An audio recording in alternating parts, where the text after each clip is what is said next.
خواتین و حضرات، اگر آپ نے ابھی تک ہمارا نیا چینل ناولستان سبسکرائب نہیں کیا تو اسے سبسکرائب کر لیں۔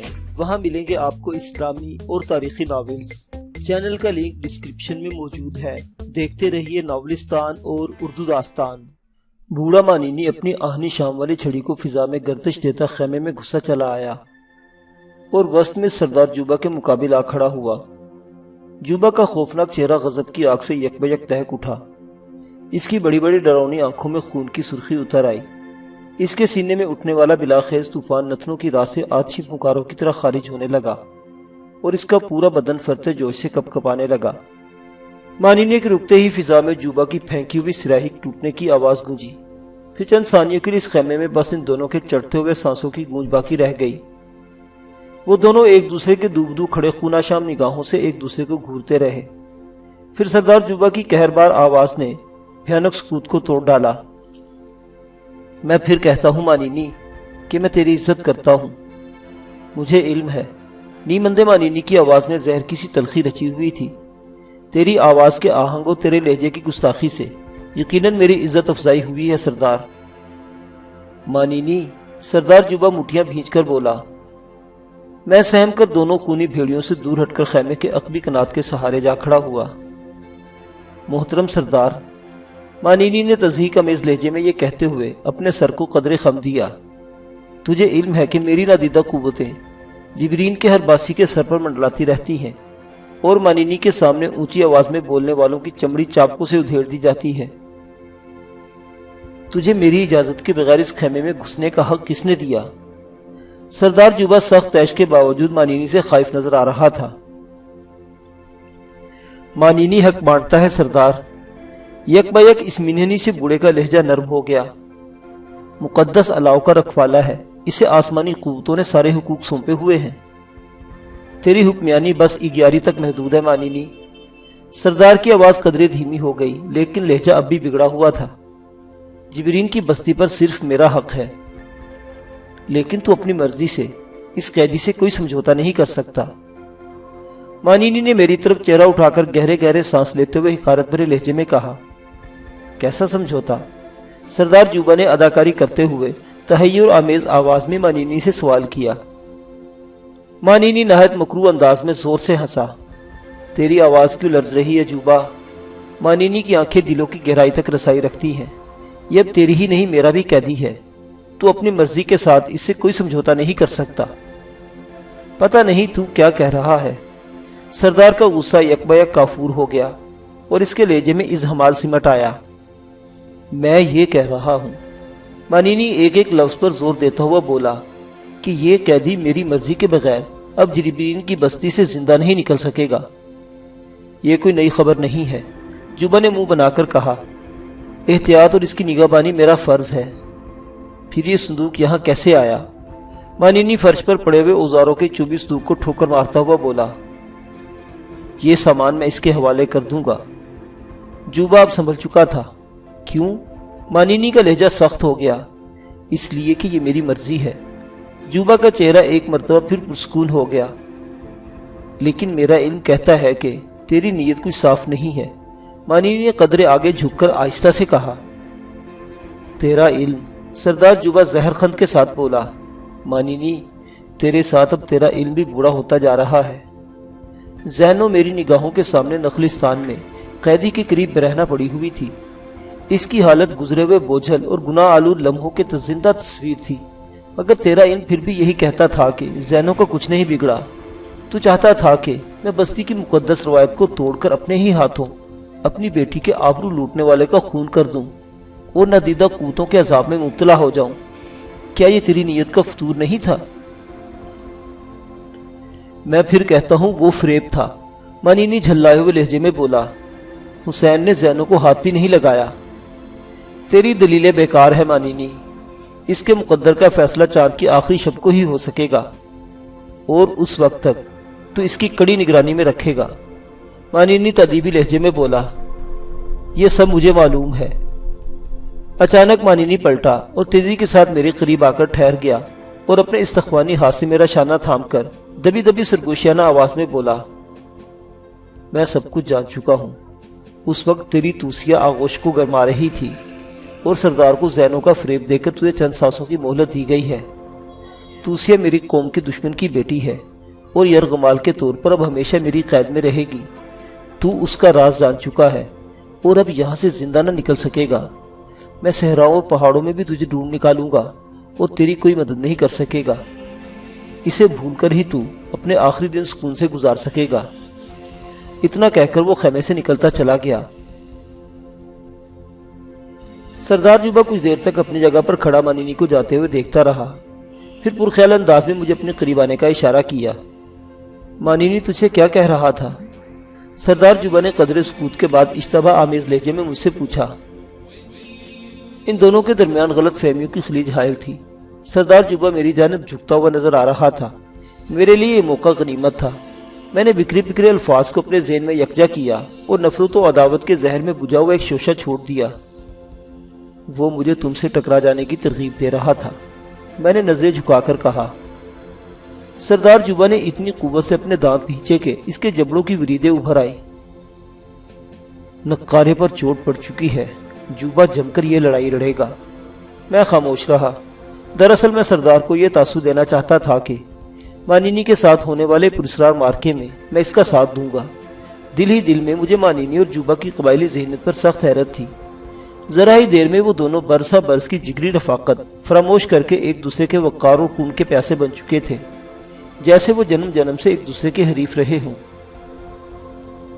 بولو، تم کیا کہتے ہو؟ آخر سردار نے دھیمی آواز میں بات چھیڑی۔ کس بارے میں؟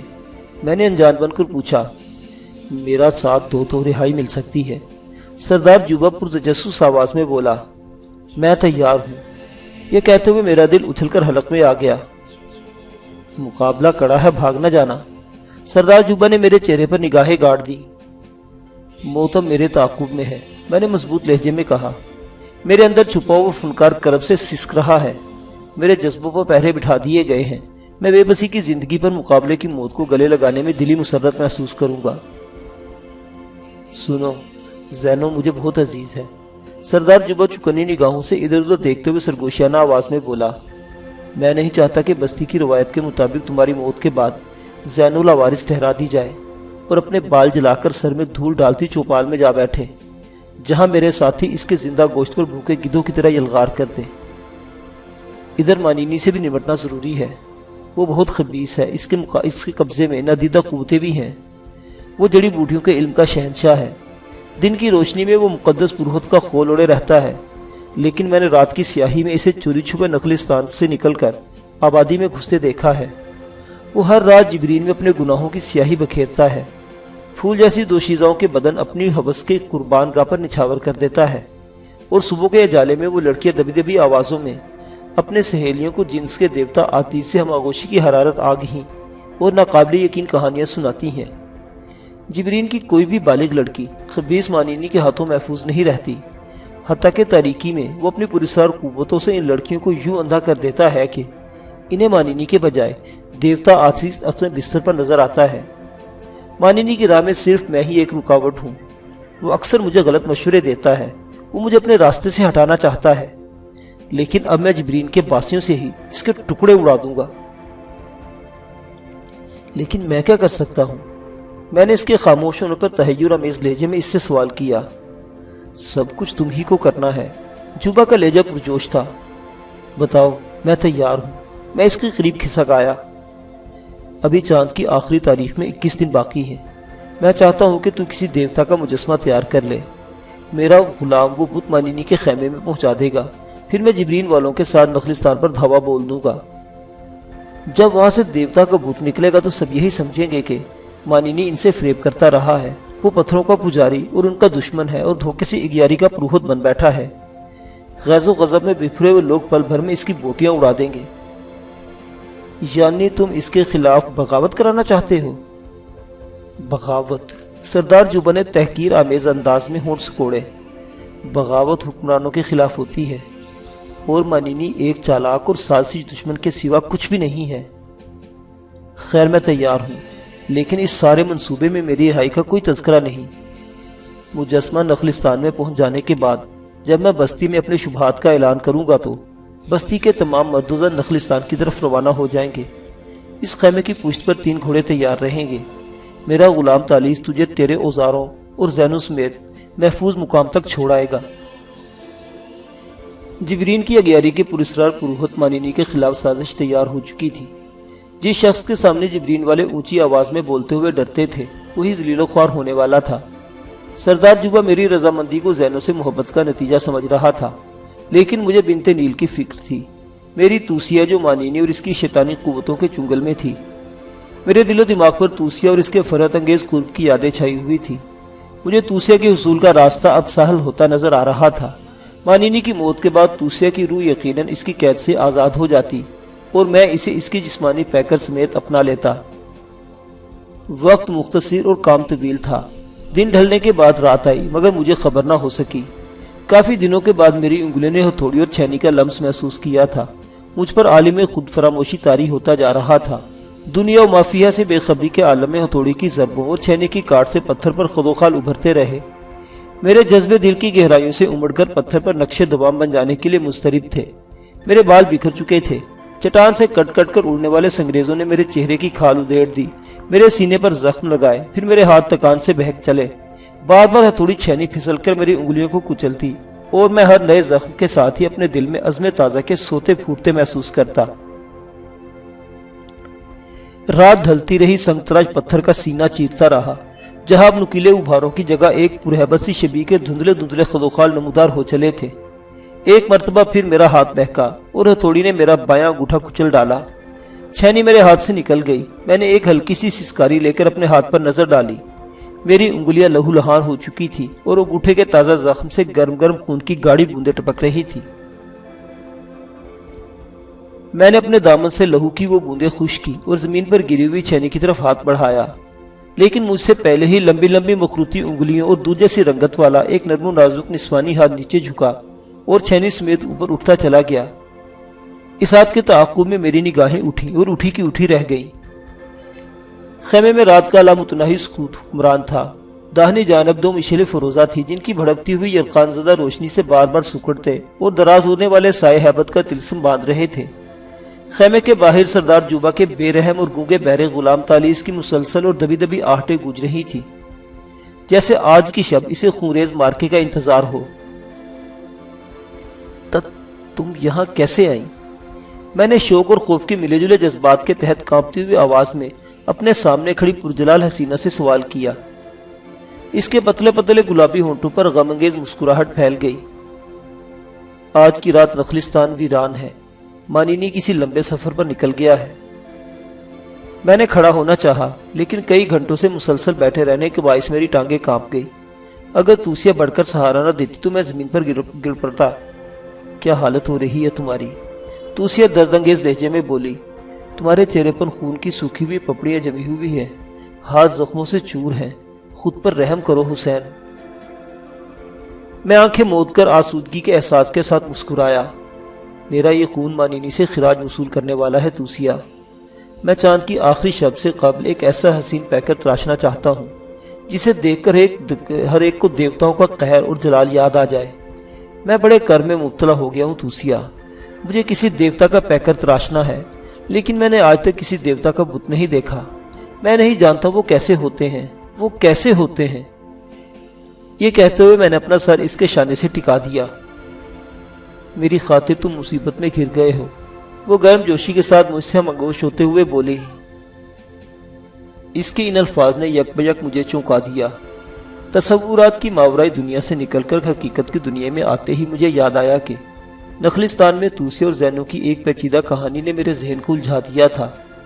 بوڑھے مانینی کے خیمے میں اترنے والے نیل کی شہزادیوں کے روشن ہیولوں اور ان کی روایات نے ذہن میں سر ابھارا اور میں توسیہ کا ہاتھ پکڑ کر فرش پر ہی بیٹھ گیا۔ یہ بتاؤ توسیہ کہ تم صرف روح کس طرح ہو؟ میں نے کانپتی ہوئی زرد روشنی کے انعکاس میں اس کے چہرے پر نظریں جما کر دریافت کیا۔ تم نخلستان والے قصے سے پریشان ہو شاید۔ اس کے ہونٹوں پر محبت آمیز اور پروقار مسکراہٹ کے پھول بکھر گئے۔ کیا وہاں تم ہی میری آغوش کی زینت بنی تھی؟ سنو حسین، وہ ٹھہرے ہوئے لہجے میں بولی، میں صرف ایک سایہ ہوں جس کا ایک انفرادی روپ بھی ہے اور رنگ بھی ہے۔ لیکن تم چھو کر مجھے محسوس نہیں کر سکتے۔ میں تمہاری محبت اور زینو تمہاری پسند ہے۔ میں جب بھی مادی پیکر میں تمہارے سامنے آتی ہوں زینو کے بدن کا سہارا لے کر آتی ہوں، لیکن اسے کچھ علم نہیں ہو پاتا۔ اس روز بھی وہ عالم لاہوت کے حسین خوابوں میں گم ہو کر نیند کی وادیوں میں روپوش ہو گئی تھی، اور میں نے اپنے جذبوں کے ہاتھوں مجبور ہو کر اس کا جسم چرا لیا۔ میں اس میں حلول ہو کر آئی اور تم کو اس بدن میں میرے ہی خط و خال نظر آتے رہے۔ جب جوبا اور مانینی ادھر آئے تو میں لوٹ گئی، اور نخلستان کی نرم گھاس پر پڑے ہوئے زینو کے بدن میں اس کی روح لوٹ آئی، اور یوں تم سردار جوبا کے قیدی بن گئے۔ تو کیا تمہارے خد و خال میری نگاہوں کا فریب ہے؟ میں نے کھوئی کھوئی آواز میں پوچھا۔ نہیں، جب تک میں زینو کے بدن پر قابض رہتی ہوں اس کے نقش و نگار میرا روپ دھارے رہتے ہیں، جیسے اس وقت تم مجھے دیکھ رہے ہو۔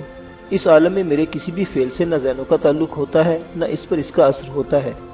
جب زینو دوبارہ اپنی اصلی حالت میں واپس آتی ہے تو اسے اپنے جسم کے ان گمشدہ لمحوں کی کہانی بھولے بھولے بے ربط اور دھندلائے ہوئے خواب کی طرح یاد رہتی ہے۔ وہ اپنا سر میرے داہنے شانے پر ٹکائے ہوئے بولی۔ باہر تالیس کے قدموں کی آہٹیں تیز ہو گئی، مشلوں کی روشنی مجھے قدرے مان پڑتی نظر آنے لگی۔ ایک بات اور بتاؤ گی؟ میں نے اس کی زلفوں سے اٹھتی ہوئی بھینی بھینی مہکار کے خمار میں ڈوب کر اس سے سوال کیا۔ میں تم سے دل ہار چکی ہوں حسین، وہ میری پوچھ سہلاتے ہوئے بوجھل آواز میں بولی۔ تم جو چاہو پوچھ سکتے ہو۔ مانینی کے خیمے پر نظر آنے والے روشن حیولوں کا کیا راز ہے؟ میں نے اپنا بازو اس کی کمر کے گرد حمائل کرتے ہوئے پوچھا۔ وہ میری سہیلیاں ہیں۔ بچھڑی ہوئی روحوں کے ملاپ کو مانینی بہت پسند کرتا ہے۔ ان حیولوں کی وجہ سے جبرین والوں پر اس کی قوت کا سکہ جمع ہوا ہے۔ پچھلی ملاقات میں تم نے اپنے جسمانی وجود کا راز مجھ سے پوچھا تھا توسیہ۔ میں اپنے ہونٹ اس کے رخساروں سے مس کرتا ہوا بولا۔ ہر بات کا ایک وقت ہوتا ہے حسین، وہ بولی۔ میں جبرین کے فروختوں کی پشتینی انتقام کی قیدی ہوں، اور مجھے اپنی زندگی کی خاطر احتیاط سے کام لینا پڑتا ہے۔ جبرین انسان نما بھیڑیوں کی بستی ہے، میں نے کہا یہ وحشی درندوں سے بھی بدتر ہیں، اور مانینی ان میں سب سے زیادہ قابل نفرت ہے۔ وہ تقدس کا لبادہ اوڑھ کر جبرین کی دوشیزاؤں کا دامن عصمت تار تار کرتا ہے، اور وہ لڑکیاں آتیش دیوتا کی ہم آغوشی پر فخر مندی کا اظہار کرتی پھرتی ہیں۔ میں بہت جلد تمہیں اس شیطان کے چنگل سے نجات دلاؤں گا، خواہ اس کے لیے مجھے اس مجسمے پر شب و روز کام کرنا پڑے۔ میرا جدی مسلک بت پرستی ہے حسین، وہ بولی، اور تم صنم تراش ہو۔ میرے محبوب ہونے کے علاوہ میرے لیے محترم بھی ہو۔ میں ہر آن تمہاری حفاظت کروں گی، لیکن تم خود پر بھی رحم کرو۔ تم نے ایک ہی روز میں اپنی کیا حالت بنا ڈالی ہے۔ میرا ہر نیا زخم اور اس سے بہنے والی خون کی ہر بوند مانینی سے زندگی کی مہلت چھین رہی ہے توسیہ۔ اس کے گھنونے کردار نے میرے وجود میں آگ بھڑکا دی ہے۔ جب تک میں اس کی بوٹیاں نہ نوچ لوں مجھے سکون نہیں ملے گا۔ اس نے بے اختیار میری لہو لہان انگلیوں کو چوم لیا اور بھرائی ہوئی آواز میں بولی، دیوتا تمہاری نگہبانی کرے حسین، میں اپنی زندگی تمہارے بغیر بسر نہ کر سکوں گی۔ میں نے دیوانہ وار اس کا منہ چوم لیا۔ میرے تھکے ہوئے اعصاب میں نشاط کی لہریں پھیلنے لگی۔ دل و دماغ میں دھنک رنگ جذبوں کا ایک ہی جان برپا ہو گیا۔ میرے زخم خوردہ ہاتھ فنکارانہ مہارت کے ساتھ حرکت میں آئے، اور میں مرمری تراشے ہوئے اس زندہ پیکر کی رعنائیوں میں گم ہونے لگا۔ اس کی نگاہوں میں خمار کے لہریے دوڑ رہے تھے، لیکن وہ کسی خوفزدہ ہرنی کی طرح بار بار چونک رہی تھی، جیسے اسے کسی کا خوف ہو، جیسے کوئی نادیدہ قوت اس کے تعاقب میں ہو۔ اور جب میں نے اس کے پیکر حسن کی نقاب کشائی کرنے کی جرت کی اور رندانہ سرمستی کے ساتھ اس کے لبادوں کے بندھن اڑھیڑ ڈالے تو وہ ایک طرف سمٹ گئی۔ مجھے جانے دو حسین، وہ گھبرائی ہوئی آواز میں بولی۔ تم مانینی کی لا علمی میں اس بند خیمے میں کسی دیوتا کا بت تراش رہے ہو۔ اگر مانینی میری بو پا کر یہاں تک آ پہنچا تو کھیل بگڑ جائے گا، اور دھواں اگلتی ہوئی تیروں تار وادیاں میرا مقدر بن جائیں گی۔ میرے خوابوں کے شیش محل یک بیک بکھر گئے۔ موجودہ حالات میں مانینی میرا سب سے خطرناک اور مکار دشمن تھا، اور میرے مشن کی کامیابی کا دار و مدار اس بات پر تھا کہ آخری مرحلہ طے ہو جانے تک مانینی کو میرے اور جوبا کے مشترک عزائم کی بھنک نہ مل سکے۔ میں نے توسیہ کو چھوڑ دیا۔ اس نے اپنے یاقوتی ہونٹ میری پیشانی پر ثبت کر دیے اور ہوا کے دوش پر ہلکورے لیتی ہوئی خیمے سے باہر نکل گئی۔ میں اس سے کچھ نہ کہہ سکا۔ میرے کان باہر ٹلتے ہوئے تالیس کے قدموں کی آوازوں پر جمے ہوئے تھے اور میں توسیہ کی جانب سے متفکر تھا۔ مجھے ڈر تھا کہ کہیں وہ گونگا اور بہرا غلام توسیہ کو اپنی وحشیانہ قوت کا نشانہ نہ بنا ڈالے، کیونکہ سردار جوبا نے اسے خیمے کی کڑی نگرانی کا حکم دیا ہوا تھا۔ کئی منٹ گزر گئے لیکن خیمے سے باہر مجھے نہ توسیہ کے قدموں کی آہٹیں سنائی دی اور نہ تالیس کی آہٹوں کے تواتر میں کوئی فرق آیا، اور میں نے سمجھ لیا کہ توسیہ اپنی پراسرار ماورئی قوتوں کے سہارے تالیس کی آنکھوں میں دھول جھونک کر نکل گئی ہوگی۔ میں کافی دیر تک خالی و ذہنی کے عالم میں وہیں بیٹھا رہا۔ ذہن میں عجب سے لامتناہی سناٹے کی گونج سنسنا رہی تھی۔ آخر میری نگاہیں اس چٹان پر پڑیں جسے میں اپنے ہاتھوں سے تراش رہا تھا۔ اس چٹان میں انسانی ہولہ ابھر چکا تھا اور تھوڑی سی محنت کے بعد خد و خال کا باریک مرحلہ شروع ہونے والا تھا۔ اس وقت مجھ پر تکان طاری ہو رہی تھی۔ میں نے محسوس کیا کہ میں مختصر وقت میں کافی کام نپٹا چکا ہوں، اس لیے طبیعت آرام کی جانب مائل ہونے لگی اور میں ایک جانب بچھے ہوئے بستر پر دراز ہو گیا۔